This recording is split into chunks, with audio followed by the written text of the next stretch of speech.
MP panchayat चुनाव के लिए आज का दिन काफी अहम होने वाला है। दरअसल सुप्रीम कोर्ट के फैसले के बाद आज राज्य निर्वाचन आयोग की बैठक होगी और इस बैठक में पंचायत चुनाव की रणनीति पर चर्चा होगी। दरअसल सुप्रीम कोर्ट ने राज्य चुनाव आयोग से कहा कि कानून के दायरे में ही रहकर चुनाव करवाएं और ओबीसी के लिए निर्धारित सीटों को सामान्य सीटों में तब्दील करने की अधिसूचना जारी करें। तो सुप्रीम कोर्ट ने सरकार को फटकार लगाते हुए कहा कि ट्रिपल टेस्ट का पालन किए बगैर आरक्षण के फैसले को स्वीकार नहीं किया जा सकता है, जो कि अनिवार्य है। अदालत ने यह भी कहा कि कानून का पालन नहीं होगा तो भविष्य में सुप्रीम कोर्ट चुनाव को भी रद्द कर सकता है। तो सुप्रीम कोर्ट इस मामले की अगली सुनवाई अब 27 जनवरी को करने वाला है। तो राज्य निर्वाचन आयोग की इसी बाबत आज अहम बैठक है, अहम मीटिंग है। पंचायत चुनाव से जुड़ी अहम खबर।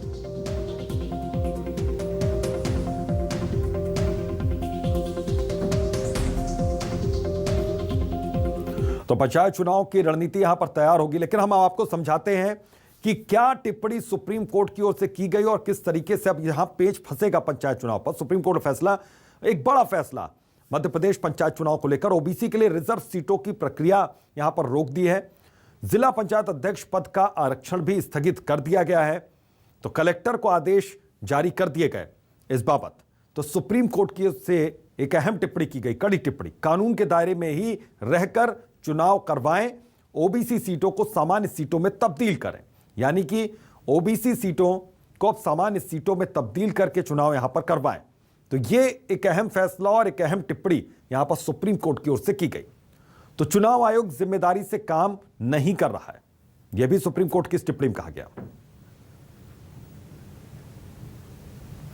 तो एमपी में पंचायत चुनाव पर सुप्रीम कोर्ट के फैसले के बाद कांग्रेस नेता सैयद जाफर ने कहा कि मध्य प्रदेश सरकार और राज्य निर्वाचन आयोग बगैर ओबीसी आरक्षण के पंचायत चुनाव एवं नगर निगम नगर पालिका के चुनाव नहीं करवा सकती।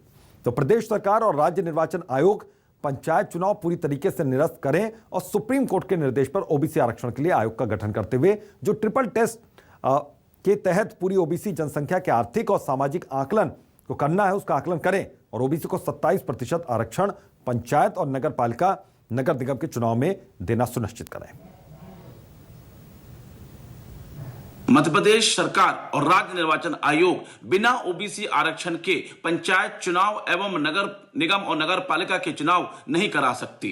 प्रदेश सरकार और राज्य निर्वाचन आयोग से हम मांग करते हैं कि पंचायत चुनाव पूरी तरीके से निरस्त करे और सुप्रीम कोर्ट के निर्देश पर ओबीसी आरक्षण के लिए आयोग का गठन करते हुए ट्रिपल टेस्ट के तहत पूरी ओबीसी जनसंख्या के आर्थिक एवं सामाजिक आकलन करे और आयोग से उस आकलन की सिफारिश कराए और उसके बाद मध्य प्रदेश में नगर निगम नगर पालिका और पंचायत में ओबीसी को 27% आरक्षण देना सुनिश्चित करे। अगर प्रदेश और राज्य निर्वाचन आयोग बिना ओबीसी आरक्षण के पंचायत चुनाव कराते हैं तो हम उच्च न्यायालय जबलपुर में जो हमारी याचिका लगी है 21 दिसंबर 2021 को रोटेशन के आधार पर आरक्षण के साथ साथ संवैधानिक दायरे में ओबीसी वर्ग को पंचायत चुनाव में आरक्षण की मांग रखेंगे।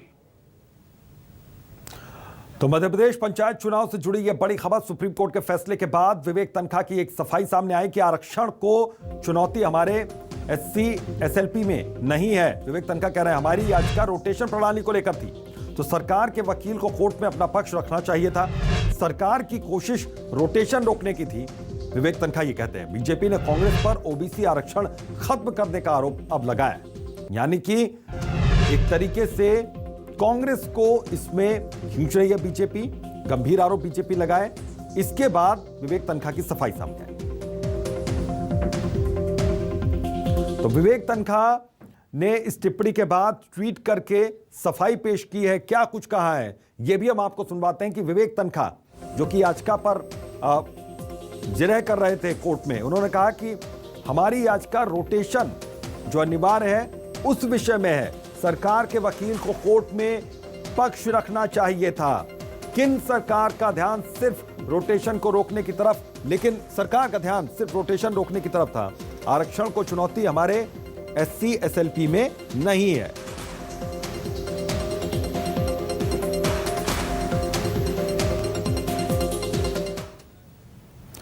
तो अब यहां पर कुल मिलाकर पंचायत चुनाव को लेकर पेच फंस गया है। लेकिन कहां पेच फंसा यह भी हम आपको आसान भाषा में समझाते हैं, आपको ग्राफिक्स के जरिए भी समझाते हैं।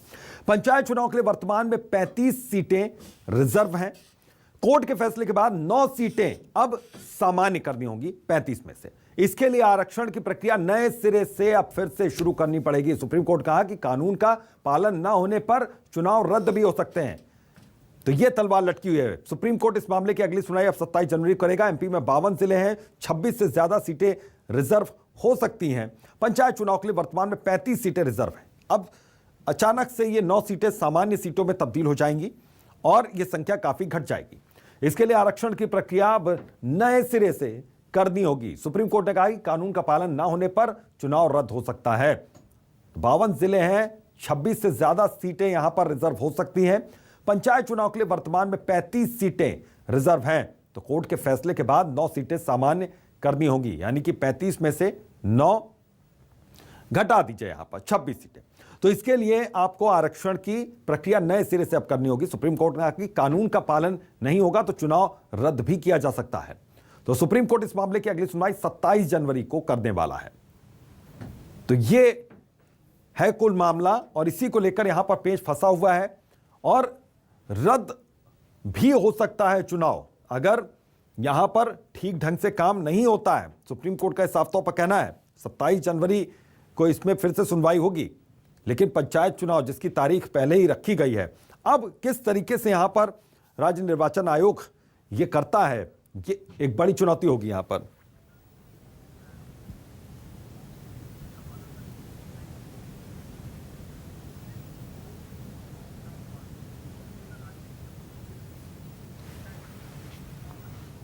तो हमारे 3 सहयोगी हमारे साथ लगातार जुड़े हुए हैं। सदफ हामिद भोपाल से जुड़ी हुई हैं, कुमार इंदर हमारे साथ जुड़े हुए हैं।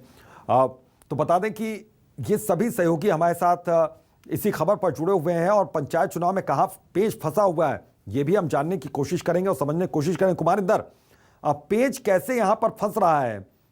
सुप्रीम कोर्ट की टिप्पणी कितनी अहम होती है और जो टिप्पणी की गई है, एक बार मैं चाहता हूं कि उसके कुछ जरूरी अंश, जरूरी हिस्से जो दर्शकों को मालूम होने चाहिए, ये थोड़ा सा आप विस्तार से बताइए।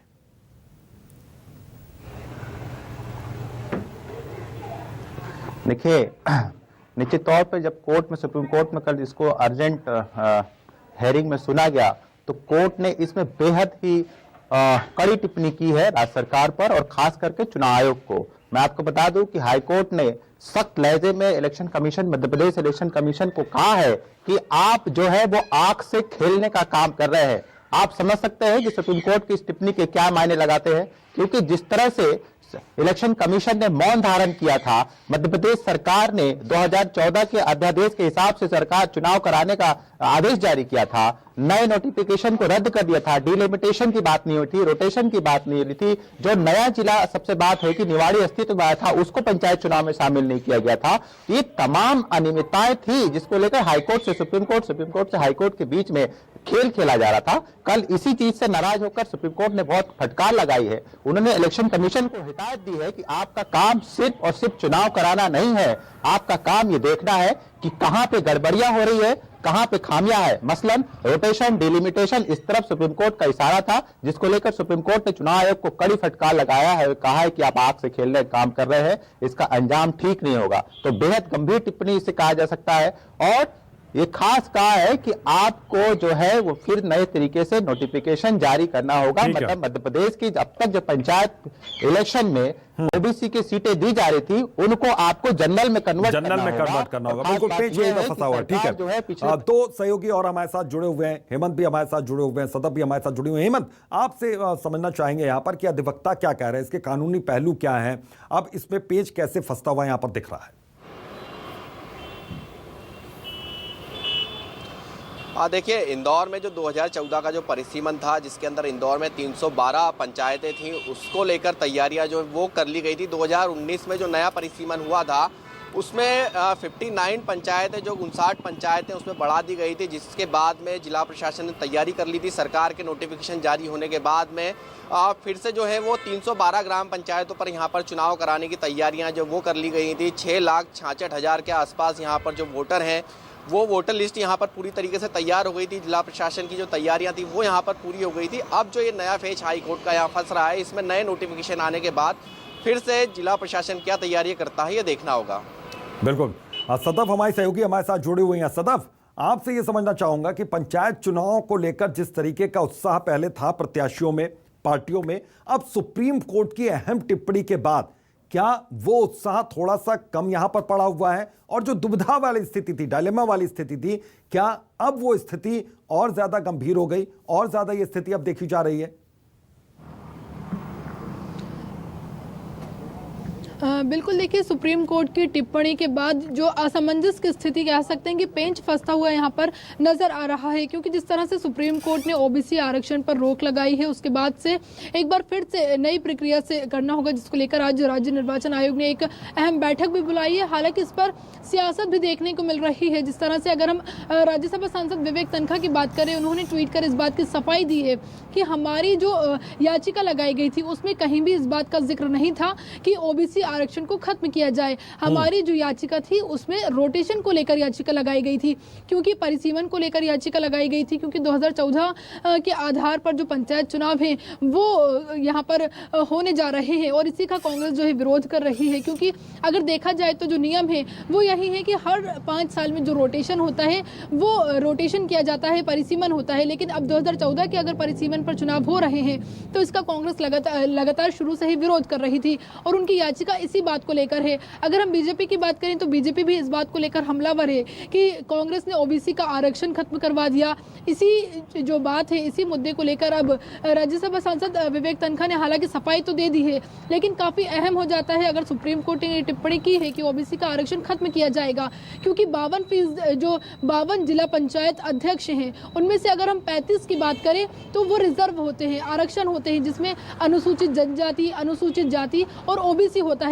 फिलहाल अगर देखा जाए तो जो एससी और एसटी रहेगा उस पर आरक्षण कायम रहेगा, लेकिन ओबीसी पर से जो आरक्षण है उसे हटाने का यहाँ पर कहा गया है, उस पर रोक लगा दी गई है, जिसके बाद से एक बार फिर से एक नई प्रोसेस शुरू होगी और इसी को लेकर आज अब से कुछ ही देर बाद राज्य निर्वाचन आयोग एक अहम बैठक करेंगे। बिल्कुल, ये अहम बैठक और बैठकों का दौर अभी आगे भी चल सकता है।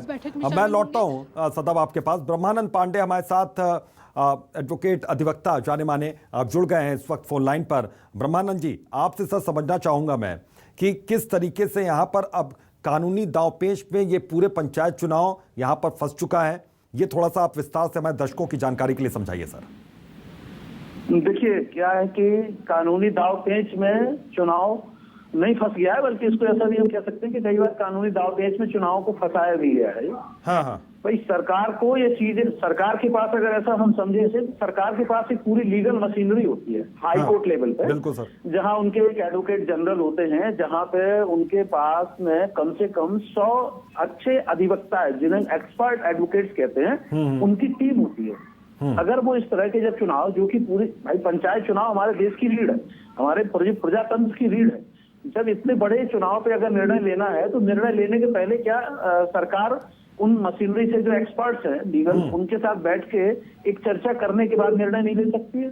लेकिन नहीं, ऐसा नहीं करते हुए कुछ भी नोटिफिकेशन जारी कर देते हैं, कुछ भी चुनाव के लिए कर देते हैं। एक तो 2.5 साल के बाद चुनाव हो रहे हैं, ठीक है, उसमें भी कानूनी पेच। ये कानूनी पेच कुछ भी नहीं है, ये कानूनी पेच सरकार पहले से ही जानती है, ऐसा नहीं कि नहीं जानती है। अब चूंकि जब राजनीतिक स्तर पे कोई पिछड़ापन अभी है ही नहीं, आपने उसको डिफाइन ही नहीं किया है, तो आपने ओबीसी का जो एक आरक्षण दिया उसी के आधार पे सुप्रीम कोर्ट में हमारे कुछ याचिकाकर्ता लिटिगेंट चले गए, है ना। तो कुछ जजमेंट 2001 कॉन्स्टिट्यूशन बेंच में 2010 में सुप्रीम कोर्ट की कॉन्स्टिट्यूशन बेंच ने एक जजमेंट दिया था, जिसमें उन्होंने जो पंचायत चुनाव में या लोकल बॉडीज में जो चुनाव होंगे उनके लिए रिजर्वेशन का एक पैरामीटर तय किया था।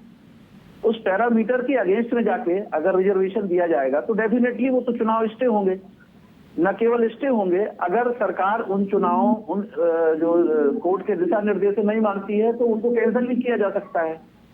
ये आज, हालांकि ऐसा हमने सुना है अभी कि सरकार ने जो ओबीसी का आरक्षण है उसको स्थगित करते हुए अपना एक नोटिफिकेशन सर्कुलर भी निकाल दिया है, तो फिलहाल वो उसको जनरल में कन्वर्ट करने जा रही है, ऐसा अभी एक नोटिफिकेशन हमने पढ़ा है। आता है नोटिफिकेशन, तो वो भी साझा होगा यहाँ पर। सर बहुत बहुत शुक्रिया अपना कीमती वक्त देने के लिए, इस तमाम बातचीत के लिए। कुमार इंदर हमारे साथ जुड़े हुए, सदफ हमारे साथ जुड़े हुए, हेमंत हमारे सहयोगी जुड़े हुए हैं जो पल पल की अपडेट भी लगातार पहुंचा रहे हैं। आप तीनों ही सहयोगियों का बहुत बहुत शुक्रिया। तो पंचायत चुनाव पर यहाँ पर पेंच फंसा हुआ है और मुश्किलें ये हैं कि अब इसको लेकर सरकार की ओर से कहा जा रहा है कि कांग्रेस चाहती नहीं थी और जानबूझकर वो कोर्ट में ले गई मामला। लेकिन विवेक तनखा का ट्वीट भी हमने आपको दिखाया, वो साफ तौर पर कह रहे हैं कि हमने ये याचिका दाखिल ही नहीं की थी, इसमें एक्सपर्ट्स को अपनी बात रखनी चाहिए थी। बहरहाल